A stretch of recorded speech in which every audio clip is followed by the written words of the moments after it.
Hello YouTubers, NomDemand13 here, and today I just got the Game Informer, the new Game Informer for this month, and it was issue 200, and so what they did was they did the 200 best games.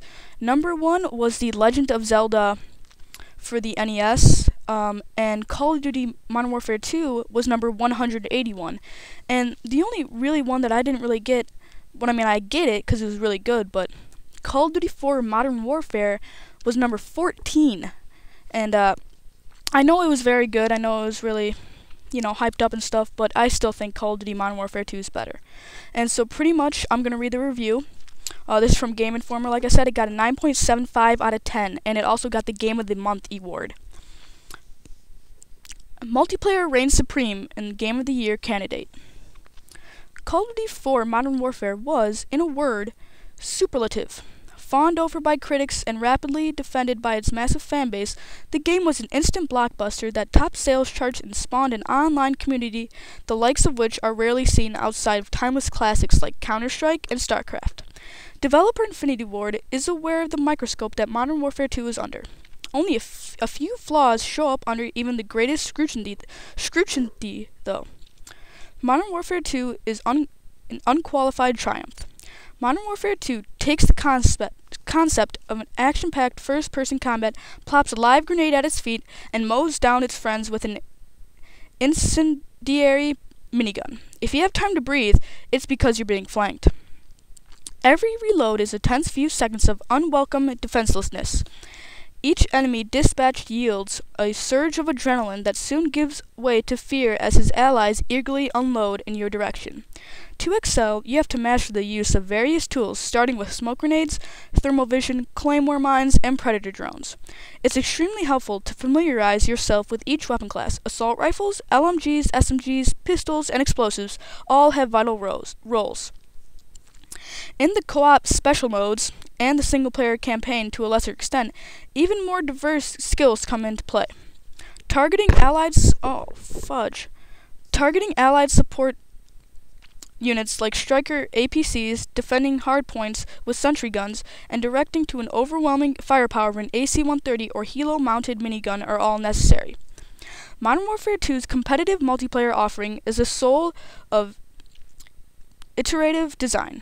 New ideas arise like third-person play and death streaks, but nothing substantially affects the core gameplay. On the other hand,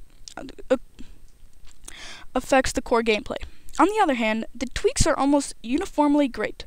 Weapon-specific unlocks, cosmetic titles and call signs, and upgraded pro perks contribute to a dramatic increase in the depth and breadth of persistent progression. The strategic variance of each map invites hours to study and experimentation. Included, due to the mountain of feedback, the playlist preset rotations of maps and modes for groups to play through offered delightful bouquets of varied yet similar game types for all tastes. To get a sense how subtle changes to Modern Warfare's online formula have profound effects, consider Headquarters Pro Mode. In the original game, a team simply had to gain uncontested control of the hot zone to earn a point. Now you have to hold it for a short time to score. With this simple alteration, the mode is about positioning and teamwork rather than twitch skills and mad rush to the designated spot. Locking down an area for half a minute is a much different task than briefly clearing it. Infinity Ward went for this kind of change rather than rocking the boat with player-controlled vehicles or some kind of persistent world battlefield, and it works. Modern Warfare is arguably the most beloved online first-person shooter of this generation, and Modern Warfare 2 surpasses it in nearly every way. The most significant change in the sequel is the addition of two-player co-op in the form of Spec Ops missions. The lack of co-op in the story-based campaign is disappointing, but Spec Ops successfully adapts what Call of Duty does best to a cooperative setting. Most of the missions involve the kind of spectacular set pieces that Infinity Ward is known for, while still capturing the tension of a battle against overwhelming odds. These single-shot challenges range from providing aerial overwatch for a buddy on the ground to assaults on a fortified enemy positions and stealthy infiltrations. Since there are no AI companions in Spec Ops, it all comes down to you and your buddy's skill and rapport. Spec Ops definitely captures the spirit of teamwork that all best co-op experiences have, from Left 4 Dead 2 and Rainbow Six. It's easy enough to storm a collapsing Russian-infested Golden Gate Bridge with a skilled friend at your side on regular difficulty. Cranking up on Veteran is much harder, but still very doable. Staying alive on a tight urban street against a dozen swarming aggressive flanking foes while waiting for your buddy's helo to circle back around to a decent firing solution is much harder. Taking down the super tough Juggernaut enemies, we're taking multiple assault rifle clips to drop.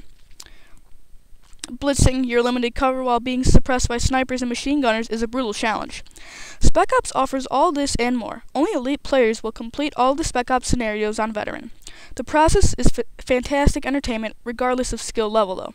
To a greater extent than the other modes, the campaign suffers from the fact that Modern Warfare Spectacle has lost a little of its shine. The pacing leaves something to be desired, with some sections feeling like slogs through clearing streets and houses while waiting for the next awesome set piece. Lackluster ally AI often results in a cheap-feeling deaths when your compatriots fail to shoot the guy right in front of them or forget to clear a room they pass. The high points, however, are as powerful and impressive as anything. One particular scene, which I can't discuss without spoiling, will be one of the defining gaming moments of this year. I would still lay out the purchase price for the single-player campaign, but it's definitely the least impressive of 3 ways to play Modern Warfare 2. There's not a lot to complain about here. I still disagree with gaining quantitative advantages via perk upgrades in multiplayer. The AI missteps in the single-player are irritating, and the controversy over the lack of PC-dedicated servers is a shame. They're not anywhere near enough to make more than a superficial dent in the game's overall brilliance, though.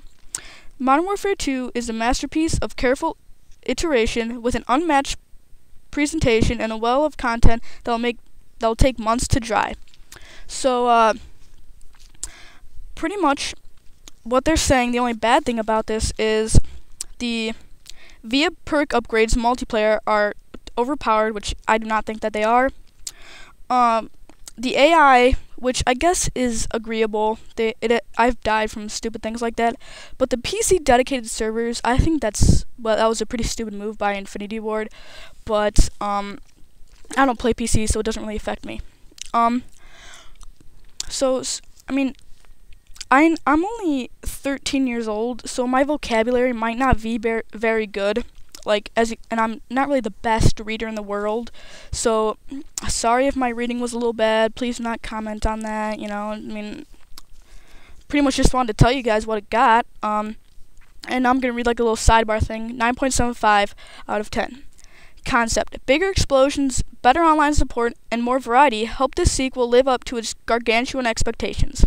Graphics: 60 frames per second of visuals, as good as or better than anything on the market. Sound: as ever, contextual voiceovers aid in battlefield awareness in both single and multiplayer. Playability: the control scheme hasn't changed, and it doesn't need to. After a while, you'll forget that there's a controller between you and the game. Entertainment: some of the shine may have worn off of the spectacle of Modern Warfare, but that's about the only complaint you can fairly level. Replay value high. My personal review, I give this game a 10 out of 10. Only the AI is annoying. The blood effect you get used to. But I still don't see how the AI could be a real factor. I just wanted to show you guys this, because I just wanted to tell you Game Informer's opinion, and so that's pretty much all I gotta say. Comment, rate, subscribe. I will be back with Loose Ends, which is the next level in the campaign. So, yeah, see you guys later.